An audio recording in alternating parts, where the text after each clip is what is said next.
My little sister Karen had always been fragile. The doctors called it depression, a delicate glass doll that couldn't withstand the slightest shock. So my whole life was set to mute to avoid upsetting her. I never laughed too loudly or cried too openly.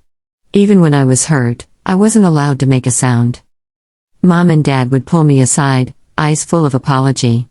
"You're such a good girl, Ava," they'd say. "Karen's recovery is a family effort. You're the strong one. Can you be more patient?" That day, I knocked over a glass of water. The crash sent Karen spiraling. For the first time, my father hit me. "Can't you be more careful?" he yelled. "Are you trying to push her over the edge?"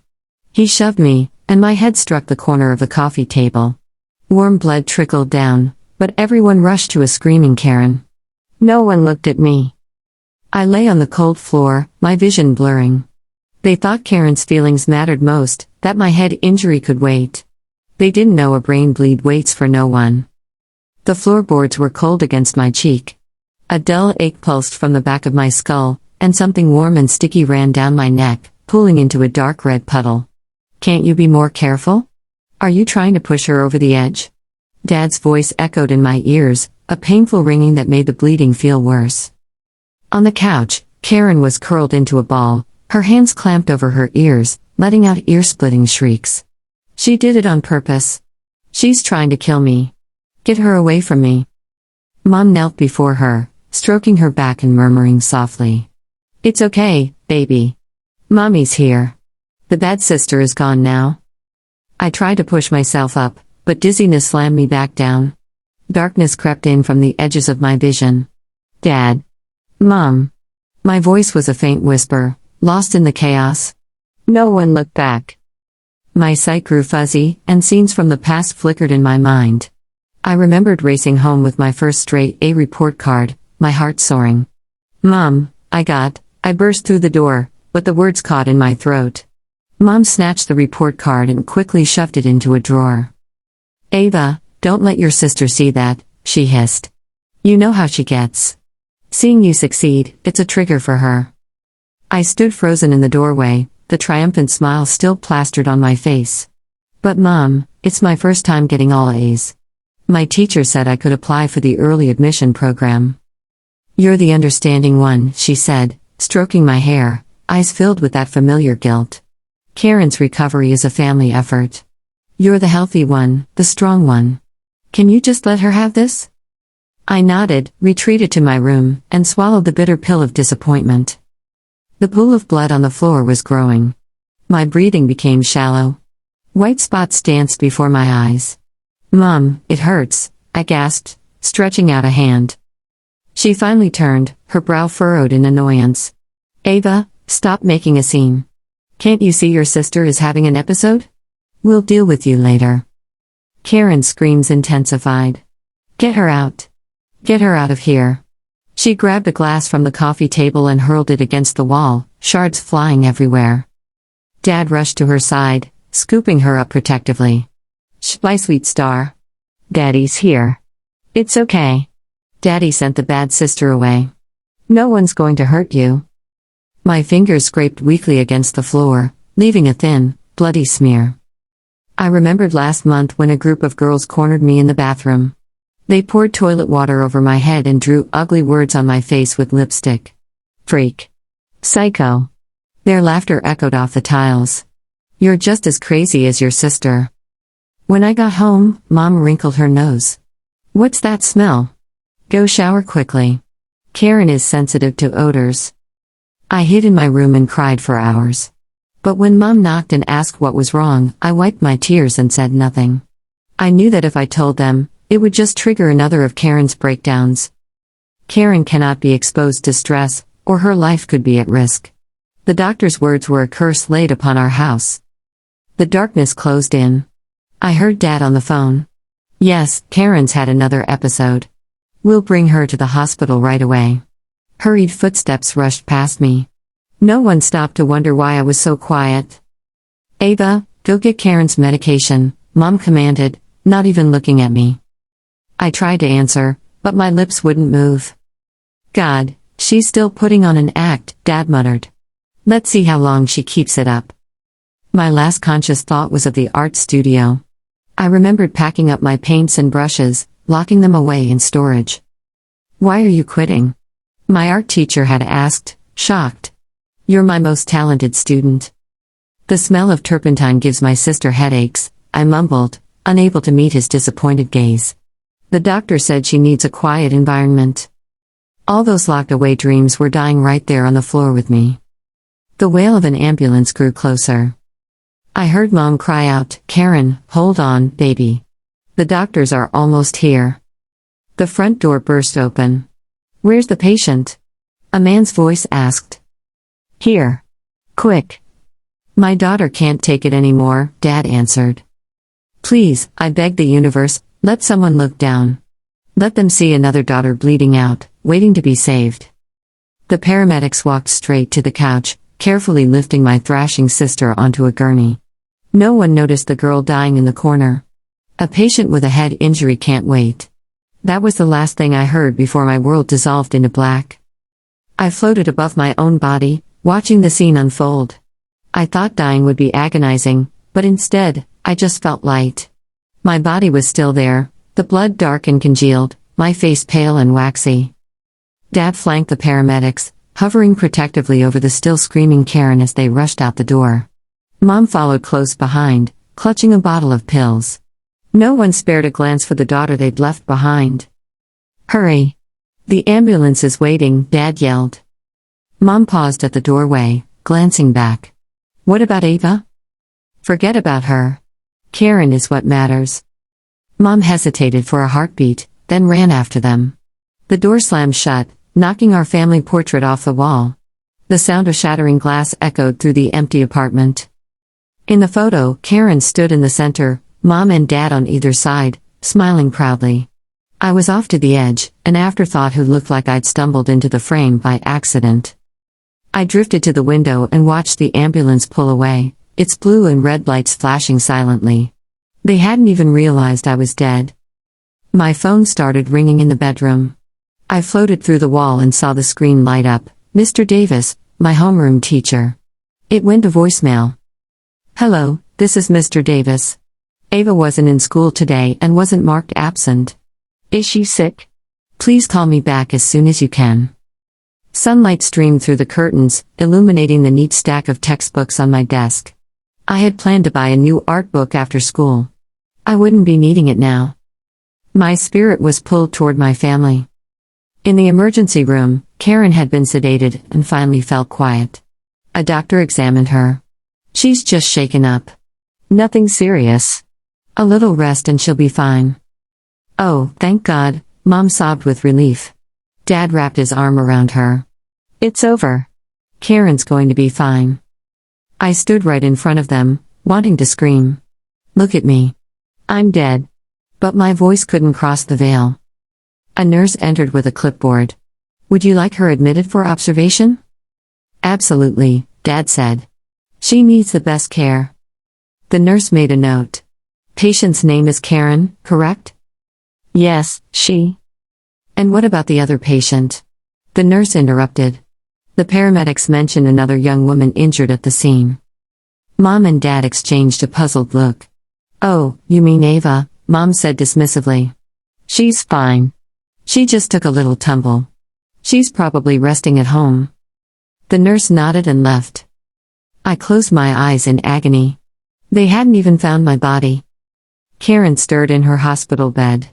"My sister tried to hurt me," she whispered weakly. "Don't be scared," Mom soothed, stroking her hair. "Mommy won't let her hurt you." "No," Karen's eyes flew open. "It wasn't an accident. She hates me. She said I was a burden, a curse. She said she was going to kill me one day." Her breathing quickened. The heart monitor began to spike. Doctors and nurses rushed back in. Chaos erupted again. I drifted into a corner, watching in silence. All my life, whenever Karen said, "My sister hates me," my parents would turn on me with accusing eyes. Even now, with me dead and gone, they still believed her every word. Dad's phone rang. He stepped into the hall. "Hello? Detective Miller?" "What?" "No, that's impossible." His voice cracked. Are you sure it was our Ava? I could almost hear the cold, steady voice on the other end. Preliminary findings indicate the deceased is a 16-year-old female with a fatal wound to the back of the head.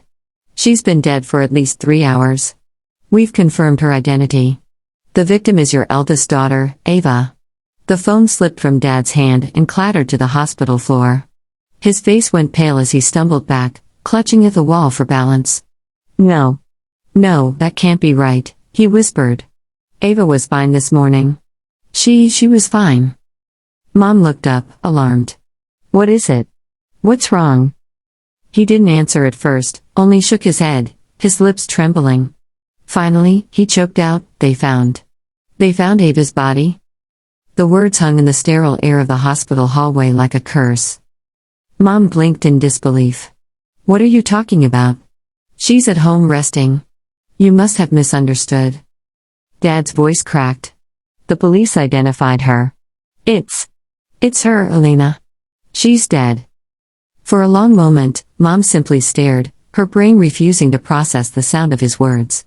Then her hand went to her chest. No. That's impossible. She was talking to us. She was moving.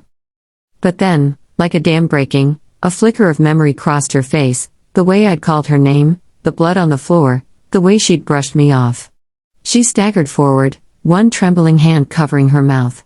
Oh my God, she whispered. Oh my God, what did we do? I hovered beside them, numb.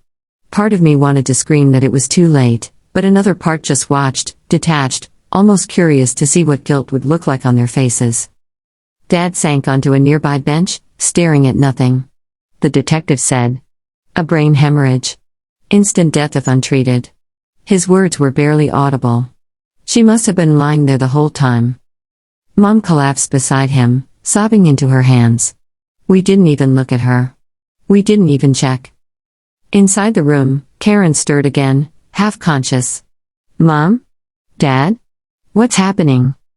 Mom rushed to her side, wiping away tears as if she could erase what had happened.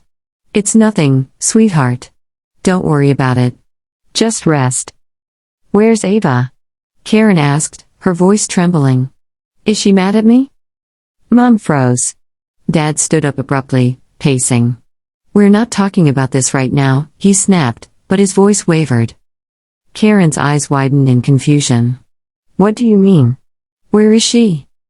I drifted closer, the air around me crackling faintly. My voice came out as a whisper only I could hear. I'm right here, Karen. Her gaze suddenly darted to the corner, as if sensing something. Ava? She murmured. Ava, is that you? Mom looked panicked. Karen, sweetheart, there's no one there. Karen shook her head. No, I can feel her. She's angry. The monitor beside her bed began to beep faster. Dad pressed a hand to his temple. She's just hallucinating. It's the sedatives. But I knew she wasn't hallucinating. She could really feel me. And for the first time, I didn't try to disappear. I watched as Mom and Dad ran to call the nurse, their voices filled with fear and confusion. I stood by Karen's bed, staring down at her pale, trembling face. You ruined everything, I said softly, though no sound should have reached her ears. Still, her eyes flicked toward mine, wide and terrified. No, she whimpered, shaking her head. I didn't mean to. I just wanted them to love me. My anger faltered for a moment. Behind all her cruelty, I saw the same broken child I'd been forced to protect, a girl who had learned long ago that love was conditional. But love hadn't saved me. By the time Detective Miller arrived at the hospital, my parents were sitting motionless in the waiting area, their faces ghostly pale. I'm sorry for your loss, he said gently. The coroner confirmed internal bleeding caused by blunt force trauma. It was quick. Dad flinched at the word trauma. I didn't mean, he stopped himself, voice cracking. She fell. It was an accident. The detective's eyes narrowed slightly. We'll need to investigate further. There was significant blood loss at the scene, and some inconsistencies in the reports. Until then, please remain available for questioning. He handed over a card and walked away. Mom looked up at Dad, horrified. What does he mean inconsistencies? But Dad didn't answer. He just buried his face in his hands. Back at the house, the flashing lights of the police cars painted the living room in shades of blue and red. The officers moved quietly through the space, photographing the broken glass, the bloodstains, the fallen family portrait. One of them sighed, shaking his head. She must have been lying here for hours. Another knelt beside my body, now covered by a white sheet. Poor kid. Didn't stand a chance. From where I hovered, I could see the crimson stains still spreading across the rug, and for a moment, I almost pitied them, the family that had built their lives around the wrong child. In the silence that followed, I realized something strange.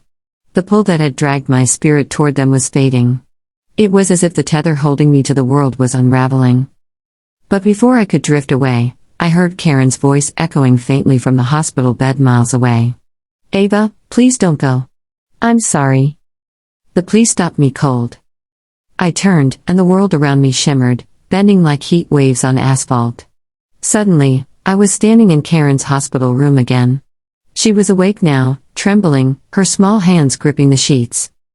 Her eyes darted around the room until they locked onto where I stood. "You're really here," she whispered. "You're not gone." I took a slow step forward. "You can see me?" Karen nodded, tears streaming down her face. "I can feel you. I can hear you too." For the first time since my death, I felt seen. But before I could speak again, the lights in the hospital flickered, and a cold wind swept through the room. Karen gasped. "They're coming," she whispered, her voice trembling. "Who?" I asked. She looked at me with wide, terrified eyes. "The ones who take the lost ones away." And then, for the first time since I died, I felt fear. The fluorescent lights stuttered. The blinds clacked against the window as if fingers tapped them from the other side. "They're coming," Karen whispered. "For me?" I asked. "For both of us," she said, and her eyes slid toward the doorway. "They come when a house lies." Before I could answer, the world split, one seam running through the hospital room, another tearing back across the living room where my body had been left. I didn't move, the world moved around me, folding itself like paper. In one version, the hospital corridor filled with shoe squeaks and clipped orders; in the other, a single pair of footsteps returned to the apartment, hesitant, young, not yet heavy with certainty. A rookie paramedic, cheeks still raw from shaving, stood framed by the broken light of the hall. He had the body bag tag in his hand. He also had a doubt. "Bag's already sealed," his partner called from the stairs. "We've got the psych transfer. Come on, rookie." 2 minutes, he said. "The detective asked us to verify the time of death. Says the clock photo didn't match the call log." He stepped back into the living room, into our quiet. His gaze skimmed the ruined glass, the tidy stack of textbooks, the folded blanket on the couch no one offered me. Then he frowned. The blood had formed a strange tree line on the floorboard, a tide line that should have stilled. But at the edge, near my hair, it pulsed. He knelt. He didn't say my name. He didn't know it. He said, "To no one, don't lie." His gloved fingers hovered above my neck, barely touching. Not a pulse. A stubborn flicker under the skin, a late spasm, a possibility so slender it would be safer not to see it at all. He saw it anyway. "Get back in here," he yelled to the hall, voice cracking into urgency. "Now." The seam snapped shut. In the hospital room, Karen clutched the sheet. "They're in the house," she whispered. I didn't call them with my mouth. "What did you do?" I asked. Her throat moved. I stopped pretending. Her gaze met mine, and the mask she'd worn for years, sweet victim, impossible burden, slid sideways like a painting that had never been straight. "I told the nurse there were 2 patients. I told her you were bleeding." She wrote it down. "That makes it real." She trembled. I felt the tremor in the air itself, the way fear vibrates the world. I should have been glad. Instead, I felt a new kind of grief, soft and heavy, not for what they had done to me, but for how thoroughly a family can teach a child to be someone else. "Why, Karen?" I asked. "Why now?" Her mouth twisted. "Because when you went quiet, the house went quiet. It was like the noise had been swallowing you this whole time and I only noticed when it spit you out." The door pushed open. Not reapers. A woman in slate scrubs with a lanyard of IDs and a face like someone who had forgotten how to be surprised. Behind her, Detective Miller. They didn't look where I stood. They looked at Karen. The detective's eyes flicked to the machines, the nurse's chart, the position of the bed. He was trained to see, which is different from being willing to. I need to confirm a detail, he said, gentle in the way people get when they're around things that might break in their hands. You said your sister tried to hurt you. Karen's fingers twisted the sheet. I said everything they taught me to say. Which part is yours? The nurse asked, pen uncapped but not yet to the page. Karen swallowed. For a moment, I felt her look through me, no, into me, and I understood what she meant earlier. She wasn't hallucinating me. She was finally making space for a person who wasn't her story. The glass fell, she said, slow, each word dragged from Annette. It scared me. Dad hit her. She fell. I screamed because screaming works in our house. It makes them look away from the wrong things. I didn't want her to die. She glanced toward the corner where I hovered. Not really. The detective studied her. And when you told your mother Ava called you a curse? That she threatened you? Karen blinked. She never said that. Mom said it first. It sounded like the right kind of sentence, so I kept it. The nurse wrote that down, the pen finally moving. The words were heavy enough to tilt the world. Across town, the rookie paramedics' 2 minutes became a measured storm. Hands pressed, air flowed, a voice counted, and plastic snapped. A different sort of they arrived, the kind who dragged the lost ones back by insisting they belong here. Later, people would say I was gone and brought back, or never gone at all. The paperwork would pick one. It wouldn't matter. The fact would be that breath returned, not all at once but like a door opening a crack in a locked room. The scene closed, and I was in the hospital corridor, watching an elevator swallow a gurney. I recognized the shape under the sheet. That surprised me, the recognition. I'd expected to feel like a ghost even in my own presence. Instead I felt like a name said correctly after years of being mispronounced. They wheeled me past my parents. Mom stood, 2 hands around a paper cup as if it were the only sturdy thing left. Dad reached for the sheet and then didn't, his fingers suspended in the polite air between strangers. Is she? He asked, unable to complete the sentence. Alive, the nurse said without ceremony. For now. The terror on their faces was new. It wasn't about Karen anymore, or about the shape of their reputation when seen from the parking lot. It was about a story that no longer obeyed them. They followed the gurney, but the detective blocked the door with an outstretched palm and a badge that moved no air at all. You'll sit down. You'll answer questions. Later, Mom pleaded. Please. She's our. Now, he said. He didn't raise his voice. He didn't have to. I pressed my hand against the glass, the way a child presses against an aquarium. My hand passed through. Of course it did. I wasn't entirely here. What happens to me? I asked the seam itself. It didn't answer. It opened. Waking wasn't waking. It was surfacing into a world that had kept moving and expected me to apologize for being late. There were days missing, then partial days with stitches of sound running through them, beeps, a voice reading my name as if to tie me to the bed, the hiss of a ventilator, the right side of my world a shade lighter than the left. When my eyes learned the ceiling, I learned the new rules. I could not speak at first. When I did, my mouth traded words like buttons dropped on tile, some skittered out of reach. I had to point to an alphabet board. I spelled PAIN, then WATER, then, finally, when the room emptied and my throat learned the groove of my breath, PAINT. They brought me a child's watercolor set with stiff brushes and a pad for toddlers. I smiled anyway. A nurse named Soria taped the paper to a foam board and tilted it toward my good hand. Start with a line, she said. Then another line. I did. The first line was crooked. The second line was truer. By the fourth, I was steady enough to recognize the shape I was making, the corner of a coffee table. I didn't paint the blood. I painted the place where the blood had learned to stop moving. News arrived in formal bursts. The detective came and did not bring his badge inside the room. He brought a notebook and the kind of silence that lets truth breathe without collapsing. There will be a hearing, he said. About neglect. About patterns. About who is allowed to be covered and who is left in the cold. It is not a criminal trial for violence. But it is not nothing. I nodded. Nothing had always been their favorite shape. This was not that.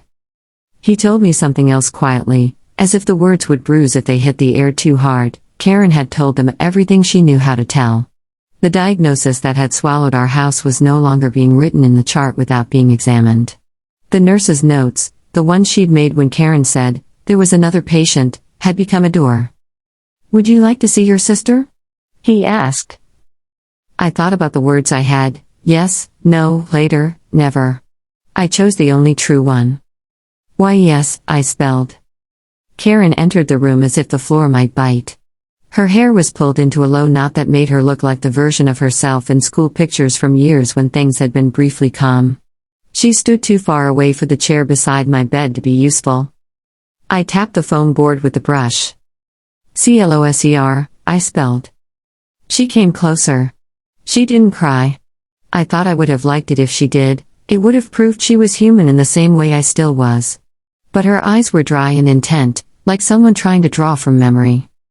I don't know who I am, she said, almost conversationally. I've been the most important person in every room for so long that the quiet feels like punishment. It's not, I said aloud, surprising both of us with the sound. It's a place to start. She flinched at the sound of my voice, guilty, maybe, or simply startled to discover she didn't control it anymore. I told them I lied, she said. About the threats. About the doll. About the water. I didn't mean to lie at first. It just. She searched for a word and failed. It worked. I know, I said. That's what makes it heavy. We sat in the sound of my monitor's slow metronome. Finally, Karen reached into her backpack and pulled out a small box. Inside was my student ID lanyard from the art studio, the one I'd yielded without protest because turpentine was too much for the house that could tolerate everything but me. I went to your locker, she said. They let me. I told them you might want it. I took it. The plastic was scuffed where my thumb had worried it during critiques. My name was there, spelled right, ridiculous photo and all. You'll need to say it, I told her, voice rough but mine. Not to me. To yourself. Out loud. The part that's yours. She closed her eyes. I loved being the center because it felt like a shield. She opened them. But loving it made me cruel. It wasn't an apology. It was better. It was a map. Months later, a gallery opened in a borrowed warehouse on the quiet edge of the city. Someone had painted the loading door a stubborn yellow. People came because other people came. Some stayed because they recognized something they were not proud of. The show was called The Girl on the Floor.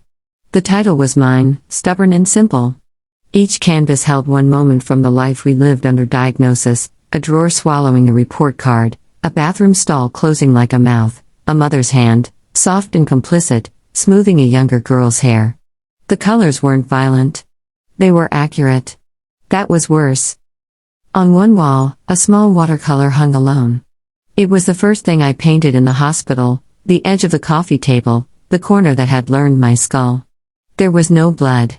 There was a line where something stopped and something else started. People read the artist's statement beneath it. Some nodded. Some turned away. One older woman touched the edge of the frame and said, I see it, to no one in particular. My parents did not come. There were hearings and counselors and, for a while, a restraining order that sat between their names and mine like a pane of well-cleaned glass. They sent a letter once, unsigned but in my mother's hand, asking if we could rebuild as a family. I painted an empty doorway instead. I am not against rebuilding. I am against building on the same foundation. Karen stood in the back with a sketchbook, her hair in the same low knot. She drew the people who were looking, not the paintings. I liked that. It meant she was learning to see the room as something other than a stage. You're late, I told her when she drifted to my side, the old tease soft in my voice. She smiled without flinching. I was across town. Appointment. Therapy? I asked, because we say the word now and it doesn't bite. Therapy, she said. And something else. She handed me a folded brochure, an application for a community art program that offered tuition waivers for students with medical debt or complicated childhoods, the categories that shape a life without asking permission. In careful blue pen, someone had written on the top line, Karen Albright. The letters were round and earnest, like a kid practicing her name on the first day of school. "You'll hate painting beside me," I warned. "I correct people's brush angles in my sleep." "I'll sit on the other side of the room," she said lightly. "But I want to be in the room." I considered that. I considered the hospital room, the courtroom, the rooms we had shared without acknowledging each other's existence. I decided a classroom would be a nice change. "Fine," I said. "But we're not competing." "I know," she said. "We're not on the same team either. That would be weird. We're just in the same place." Behind us, someone laughed too loudly. In front of us, a girl about 15 stood in front of the coffee table painting and didn't move for a long time. When she finally did, she wiped her eyes as if dust had landed there and turned toward her friend with a shrug that was too controlled. I thought of the rookie paramedic who had come back. I'd sent him a copy of the watercolor with a single line on the back, "Thank you for not lying." He had replied on a postcard, "Someone taught me to stay 2 minutes longer than the rulebook." The unexpected twist, when I finally learned to say it without making my mouth tremble, wasn't that I lived. People survive the wrong stories all the time. The twist was pettier and grander. The house had lied for so long that the truth, when it finally stood up, didn't ask permission first. It didn't turn to see who was watching. It just took a seat in the middle of the room and waited. Some people sat beside it. Some didn't. A reporter asked me that night what I hoped the show would do. "Make a noise the house can't swallow," I said. After the crowd thinned and the stubborn yellow door rolled down, Karen lingered. The lights hummed as they cooled. "Do you still see them?" she asked softly. "The ones who come for the lost." I looked around the empty space, at the frames holding steady on their hooks, at the mop bucket someone had forgotten in the corner, at the little watercolor that had begun all of it. The air was the same temperature as my skin. "Sometimes," I said. "I think they're just people who know how to knock." She nodded, like she'd expected that answer. We walked out together into the night. Not as a healed family, that's a story shaped to fit others' comfort. Not as enemies, either. Just two girls who had finally learned to leave a door open and let clean air in. I locked the door and slipped the key into my pocket. It pressed against my palm, warm from being held. I had earned that weight. "Ready?" I asked. Karen lifted her sketchbook. "Ready." We didn't look back to see if anyone was following. We didn't need to. The ones who take the lost ones away have their hands full. Tonight, the lost were busy finding their own way home.